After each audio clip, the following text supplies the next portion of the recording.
Mia City Center ni bwskango patimung pati thangmani o sakduku manjak Narayan Ghosh ni kognotui tini pochim thano deputation reijauka haino hai sanlaijaka khoroksano simirom bainya tei bonairokno bo maromnai haini sanmung tei kwrak majra marnai hlaiui saikhanarka মজদুর monitoring cell নি কাসকো বিপ্লব কর। প্রথমত হচ্ছে গতকাল আপনারা জানেন যে city সেন্টারের সামনে যে একটি ঘটনা হয়েছে, সেই ঘটনার বিষয়ে আমাদের এখানে আসা। যে ঘটনাকালকে একজন তার স্ত্রী এবং তার ছেলেকে নিয়ে পুজোর জন্য পুজো দেখতে ওনারা বেরিয়েছেন এবং পাশাপাশি আপনারা জানেন যে যেভাবে বিসর্জন হচ্ছে সেই বিসর্জন দেখার জন্যই ওনারা সিটি সেন্টারের সামনে দাঁড়িয়েছিলেন।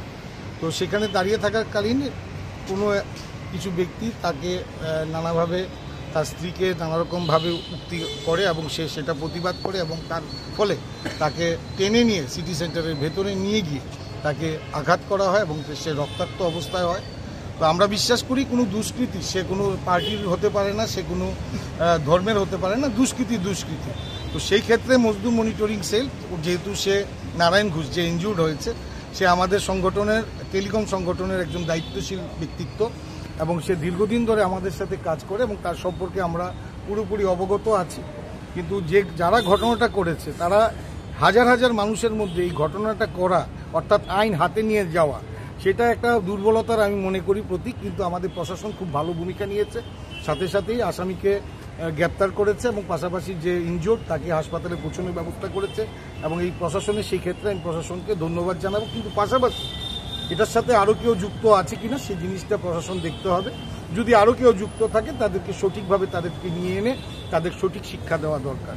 আমরা রাষ্ট্রবাদী সরকারকে সমর্থন করি এবং আমরা রাষ্ট্রবাদী বিচারধারা নিয়ে কাজ করি এই রাজ্যে, যার ফলে আমাদের রাজ্যের মাননীয় মুখ্যমন্ত্রী উনি সবসময় বলেছেন যে যে আইনের বিরুদ্ধে যাবে বা আইনকে হাতে নেবে তাকে কোনো মধ্যেই রেহাই হবে না। সেই আশা প্রত্যাশা নিয়ে আমাদের আজকে পশ্চিম থানা ওসি সাহেবের কাছে আমাদের ডেপুটেশন দেওয়া এবং আমরা সেখানে ডেপুটেশন দিয়েছি এবং আমাদের ওসি সাহেব বলেছেন যে উনি এই বিষয়ে অ্যাকশন নেবেন এবং বিষয়গুলো পুরোটা উনি জাস্টিফাই করেছেন এবং উনি বলেছেন যে আমাদের কাছেও যদি কোনো প্রুফ থাকে যে তার সাথে আরও কেউ যুক্ত আছে কিনা সেটা ওনার হাতে তুলে দিতে।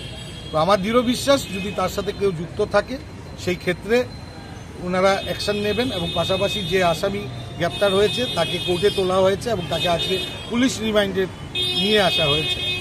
আমরা এই রাজ্যের শান্তিপ্রিয় ছোট্ট রাজ্য ত্রিপুরা, আমরা মজদুর মনিটরিং সেলের পক্ষ থেকে আমরা সবসময় শান্তি বজায় রাখাটা সেটাই আমরা বিশ্বাস করি। পুজো মানে আনন্দ, এই পুজো আনন্দটা যেন কেউ নিরানন্দ না করতে পারে সেটাই আমাদের বিচারধারা এবং আমাদের চিন্তাধারা। তো তাই আমরা আজকে এখানে এসেছি। তো সেখানে আপনাদের সাংবাদিক বন্ধুরা আপনারা উপস্থিত থেকেছেন, এর জন্য অসংখ্য ধন্যবাদ। কারণ আপনাদের মাধ্যমে সারা রাজ্যে আমরা রাজ্যবাসীর কাছে একটা মেসেজ অন্তত দিতে চাই যে সবাই শারদীয়া বিজয়ার শুভেচ্ছা আমাদের সংগঠনের পক্ষ থেকে আপনাদের সবাইকে, রাজ্যবাসীকে শুভ বিজয়ার শুভেচ্ছা জানাই। পাশাপাশি সবাই ভালো যেন থাকে, সুস্থ থাকে, পাশাপাশি সবাইকে ভালো রাখে। আর দুষ্কৃতী যারাই হোক তাকে যেন প্রশ্রয় না দেওয়া হোক, কারণ এই রাজ্যটা আমাদের, এই সমাজটা আমাদের, এই সমাজকে সুরক্ষিত রাখা, সমাজকে ঠিক রাখা আমাদের প্রত্যেকের নৈতিক দায়িত্ব। সেই মেসেজটাই আজকে আপনাদের মাধ্যমে